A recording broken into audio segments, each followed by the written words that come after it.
Hello，我係 Virginia，歡迎大家嚟到Emotional Alchemy，我哋嘅情緒煉金術。咁上一集咧，我哋就講到點樣去辨別恐懼同埋直覺啦。咁今日咧，我哋就要帶大家去面對一個好真實嘅問題，就係就算你知道嗰個係恐懼，你知道你喺度逃避，你知道邊條路係啱，但係你就係行唔出去。即係你知道自己應該講嗰句說話，反而你講唔出口。你知道自己要擺低嗰段關係，但係你放唔到手。你知道自己應該要去嘗試去爭取個機會，但係你退縮。其實呢個真係唔係意志力嘅問題，係一個神經系統嘅問題。咁今日我哋就嚟講下點解恐懼讓人縮細，讓人退縮，同埋點去設計一個大腦可以真正接受嘅勇氣路徑。恐懼就好得意，佢有一個好強烈嘅行為驅動力，叫做迴避 （avoidance）。當大腦預測到某件事會帶來痛苦或者危險嘅時候佢嘅預設指令係唔好行埋嚟啊，咁樣。每次當你逃避你嘅大腦就學識一個教訓，就係喂，匿埋等讓我感覺好啲喎。咁於是逃避嘅神經回路就會越行越深，而呢個面對嘅神經回路就會越縮越細啦。喺認知嘅行為治療入面有一個核心嘅概念叫做暴露 exposure。要打破迴避嘅一個循環你必須一次又一次去接近你驚嘅事情，讓大腦重新學習。呢個唔係一個真正嘅威脅啊！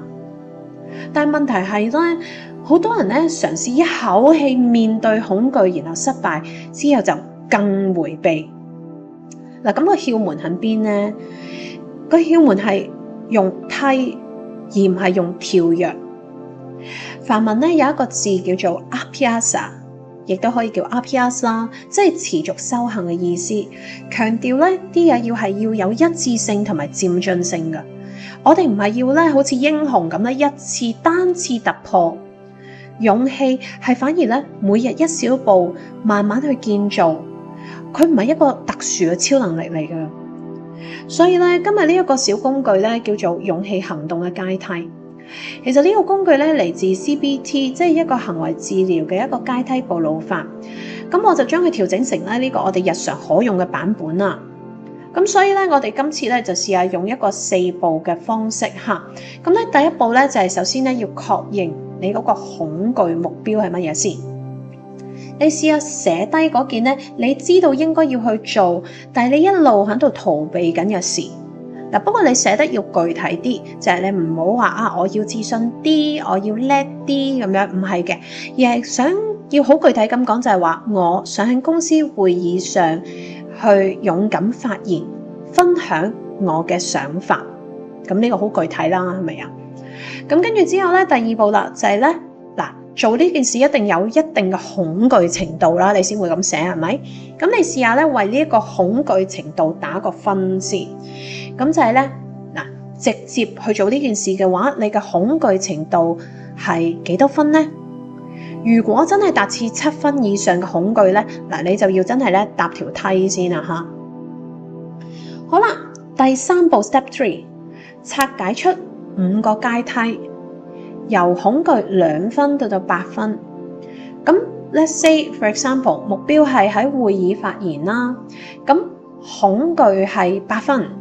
咁階梯可能係首先階梯1，我哋先喺日記裏面寫低我想講嘅說話先。咁如果恐懼2分，階梯2啦，咁我哋首先同一個信任嘅朋友去 share 咗呢個想法先啦。咁可能恐懼3分，即係3分都唔算好高，係咪啊？咁我哋就階梯3，喺小組裏面試下討論發言，講一次先，講出聲，又會睇下點樣。咁如果可能恐懼係去到5分啦，咁我哋階梯4咯，就喺一啲細啲嘅小會議裏面試下自己舉手去發言，咁呢個當係恐懼6分。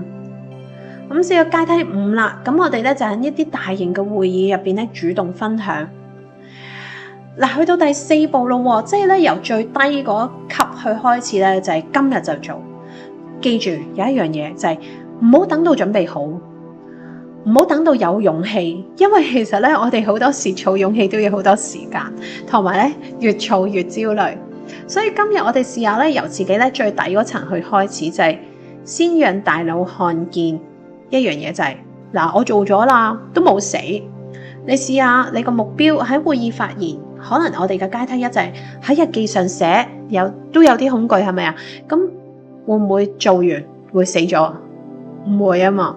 而每次成功完成一步嘅時候，我哋嘅大腦都開始重新學習，就係發現，咦，我做到㗎喎，我有能力做呢件事㗎喎。咁我哋就對於自我效能嘅感覺咧，就會有另一個嘅調節，就會咧有一個新嘅建造方式。咁我哋學到一個梵文字叫做 Abhyasa， 即係持續修行。第二個字咧就叫做 Shraddha， 信心。嗱，我哋講而家呢一個信心咧，就唔係對嗰個結果嗰個確定啊，而係對修行嘅過程嗰個信任。我哋相信呢個勇氣嘅階梯就係 Abhyasa 加埋 Shraddha， 由持續嘅修行加埋一個信心，每日細細步咁行，我哋信任呢個過程會帶你去到你需要去到嘅地方。咁學者有研究就顯示到，自我效能感即係咧相信自己有能力做到某一啲事，主要嚟自一啲 mastery experience， 就係你真係做過而你成功，你會記住呢個記憶。就好似我哋咧行上呢一個練習嘅階梯一樣，你每行上一梯級一步，都係喺度累積緊自己嗰個 mastery 嘅經驗。所以咧，我哋嘅 sadhana， 我哋嘅 practice， 試下我哋為自己啦建造自己第一個勇氣嘅階梯，揀一件你自己一路喺度逃避嘅事，寫低5個階梯。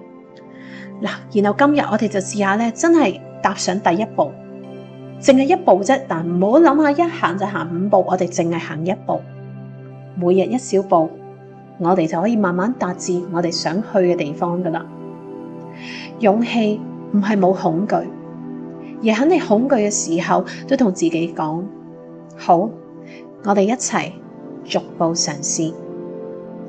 我係 Virginia，下一集再見。Namaste。